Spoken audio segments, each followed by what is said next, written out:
Welcome to the Talkin VAWLS Network. My name is Boogie Bentley. I know a lot of people were upset, a lot of people mad, a lot of people talking about conspiracy theories when George McIntyre lost his fifth star. I told you guys to sit back, be patient, not worry about it. I think I said just yesterday, go ahead and bet your life savings that George McIntyre is going to be a 5-star. Well, On3 industry team rankings have been updated after the release of the new On 300. Now, the On 300, that's On3.com's top 300 prospects. George McIntyre makes the jump. He goes from 20th to 12th. He's the number 2 ranked quarterback in the class, and he is now a 5-star according to the On3 industry rankings.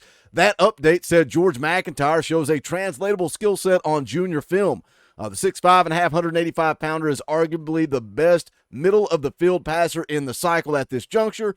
McIntyre has a tight motion that is naturally replicable.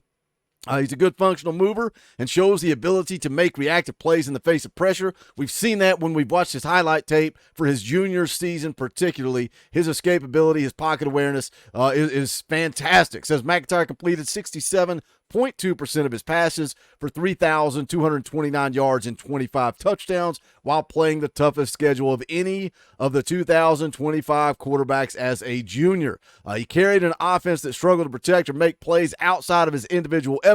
He'll need to take on considerable mass at the next level in addition to continuing to progress as an overall player. So again, I told you guys not to stress, told you guys not to panic or worry. George McIntyre has got that 5th star. We're going to take a look at an article from VolQuest that kind of breaks that down a little bit, talk a little bit about the George McIntyre impact, his effect on recruiting, and we're going to talk about a big-time elite offensive tackle. There's a bunch of them. Tennessee's got a shot to land a few of these guys that's going to be coming on campus, scheduling an official visit to Tennessee. But as always, do me a favor, guys, smash that thumbs up just below the video. You know the deal by now. It's quick, it's free, it's easy, it helps the channel, and I would greatly appreciate it. Also, if you are new to the Talkin VAWLS Network, welcome.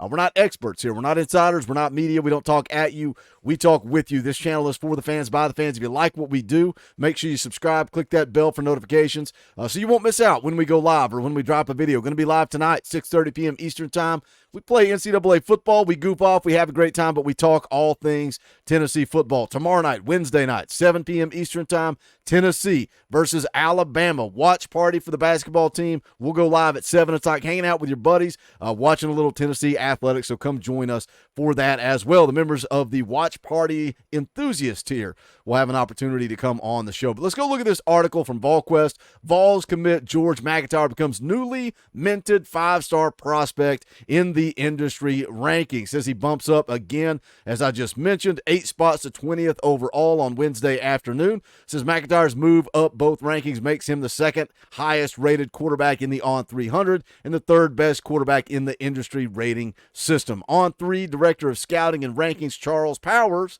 has been high on McIntyre for some time now. This is what he has to say. Says George has a lot of translatable skills, makes him one of the top quarterbacks in the 2025 cycle. Says, I think starting off, having seen McIntyre on film and in 2 live games to this point, has very good arm talent. This is a guy who is sound mechanically, throws a really top ball, can deliver it to different areas of the field with velocity and touch. We really like the way he layers his passes. He can change speeds on the ball and push the ball down the field in large part due to his mechanics. Can hit some tight windows in the middle of the field as well. You watch his film, there's a lot of high-level throws, and he has a variety of throws in his bag. I think he is a very good functional athlete at the position for his height, moves well in the pocket. You see him make defenders miss. He avoids pass rushers, can step up in the pocket, and extends the play. Looks to throw first in those scenarios. Whenever the opportunity presents itself, he can pick up first downs with his legs. I think his athleticism transfers over to the field in a very functional way. Was productive as a junior, played at Brentwood Academy team that struggled to protect him at times. In watching the majority of his games, George McIntyre was the reason they were in those games. Now, when I read these scouting reports or these breakdowns of what George McIntyre does, it reminds you of Nico, right? Nico is his escapability level is second to none. The way he eludes pressure, similar to Hendon Hooker. What I like about George, what I like about Nico, when they are looking to escape the pocket, when they are looking to escape the pressure, their eyes are always downfield. They are looking to throw first, run second, but they have that second gear, man. They can get out, they can make plays with their legs, and I see a lot of similarities with Nico and with George. And somebody made the comment on VolQuest over at the General's quarters when George committed to Tennessee. Said this just extended the window from 2 years to 4 years because you're looking at 2 more years with Nico. He's looking to be off to the NFL after 3 seasons. That's it. That's the expectation for Nico, and now George would do the same thing. Come in, sit a year, play 2 years, off to the NFL. Tennessee is all of a sudden QBU. 5-star quarterbacks are lining up to come to Tennessee already. Goes on to talk about being a peer recruiter for the Vols over the last month. Says he's connected with multiple high-level prospects of late, including a recent stop in Las Vegas where he spent some time with top 75 offensive tackle Jalen Matthews. Says Jalen's a great guy. I felt like we built a good relationship just through texting. Then I finally got to meet him in person. I'm fired up about him. We didn't do a ton of football drills, but you can tell he has a ton of potential. He has an athletic body for his size. It was big talking to him. I think he loves Tennessee, and obviously we love him. Now that's something, if you remember when George McIntyre committed to Tennessee, Jalen was one of the guys that says, hey, hit me up, man. You need somebody to block for you. And that's what we are going to look at next. The relationships, the peer recruiting from George McIntyre. This was a quote that he gave to Go Vols 247, talking about building the class of 25. He says, I think it has really has a chance to be a really special class. He says, I think Tennessee's putting a lot of effort into it. They have been for a while. The coaching staff kind of always been keying on 25. He goes on to say they had a good 24 class, but I think we could have a really good 25 class as well.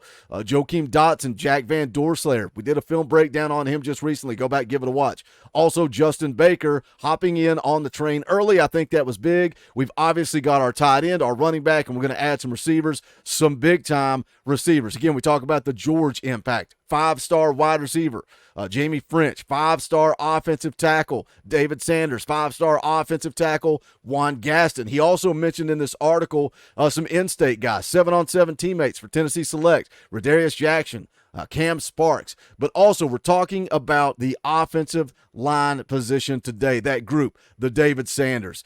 You've got some other guys in the mix that he just mentioned with the VolQuest article. Jalen Matthews, 4-star offensive tackle. Josh Petty, 4-star offensive tackle. Number 3 ranked offensive tackle in the class.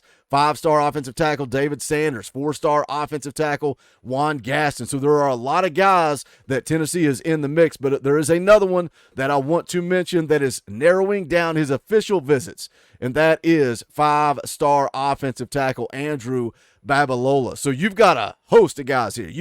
I just rattled off 4 elite offensive tackles. Andrew Babalola makes that 5 elite offensive tackles that Tennessee is in deep on. You're going to have a shot to land, and you're not going to land all these guys. That's the way recruiting works. You're not going to land 5 elite offensive tackles, but can you get 2 of them? Can you get 3 of them?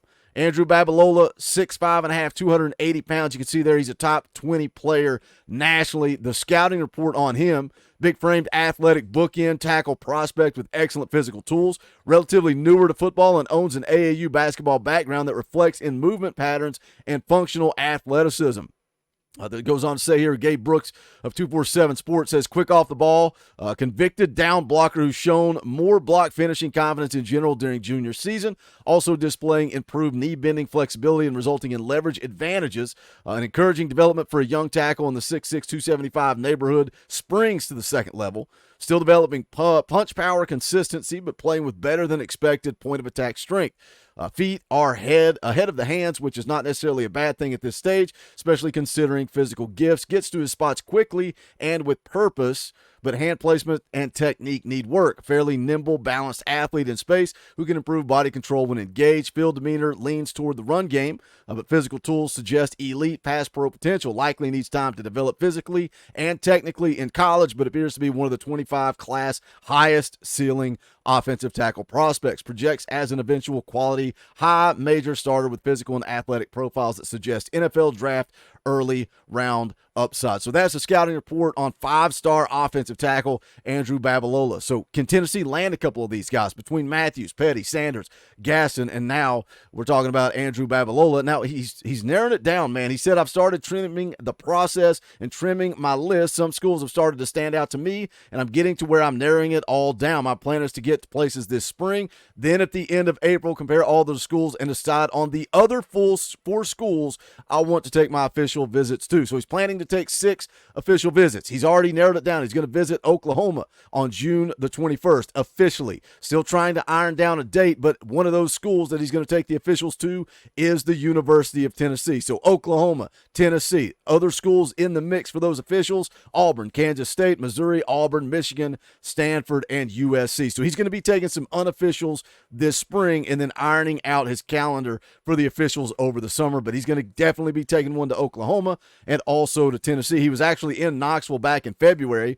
This is the quote he gave. He said, "My visit in February had an impact on my interest in Tennessee. Coach Josh Heupel and Coach Glenn Ellerby came to one of my basketball games in January, so I got to meet them, and they were really cool people. When I was there, I learned how things are run. I met the different coaches, and I saw Knoxville. I like how they do things, and the coaches are really cool at Tennessee." So that's what he had to say about the Vols. Big-time elite prospect. Again, getting George in the boat early, it's huge, right? You got that George McIntyre effect. I've talked a lot about it. I've talked a lot about how his relationships are in the Southeast. His connections may go a little further than Nico just because of the guys that he's around, the relationships with the in-state guys, but also some big-time offensive linemen that got that good relationship with George. So what do you guys think about it? Smash the thumbs up on the way out the door. Jump in the comment section. Can this be a top 5 class in 2025? Also made a video yesterday breaking down 3 elite running backs that Tennessee has a legit shot for. If you missed that, go back and give it a watch. But that's going to do it for this one. This is the Talkin VAWLS Network. My name is Boogie Bentley. Go Big Orange.